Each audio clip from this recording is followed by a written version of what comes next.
तुम्हाला पश्चिम बंगालच्या निवडणुकीमध्ये सुती साडीत घट्ट अंबाडा बांधून कपाळावर मोठी लाल टिकली लावून डोळ्यात काबा आणि हृदयात मदिना हे गाणं म्हणत हजारोंच्या सभेला मंत्रमुग्ध करणाऱ्या आणि आपल्या भाषणानं पश्चिम बंगालच्या निवडणुकीत छाप सोडणाऱ्या सयानी घोष आठवतायत का?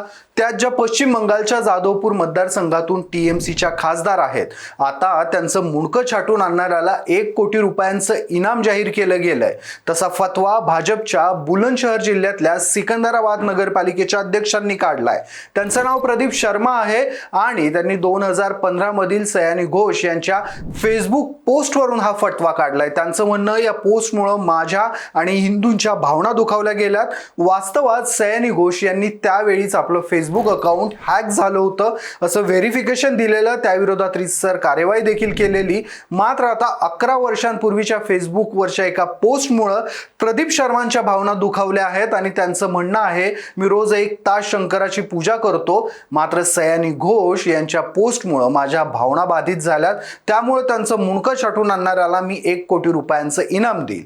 कहर म्हणजे त्यांनी हे विधान जाहीरपणे एका रॅलीत केलं. या घटनेचा व्हिडिओ व्हायरल झाल्यानंतर देशभरातून प्रदीप शर्मांच्या विरोधात टीकेचा सूर उमटू लागलाय. मात्र आता त्यांच्यावर भाजपचे पक्षश्रेष्ठी काय प्रतिक्रिया देतात याकडे पश्चिम बंगालसहित संपूर्ण देशाचं लक्ष आहे.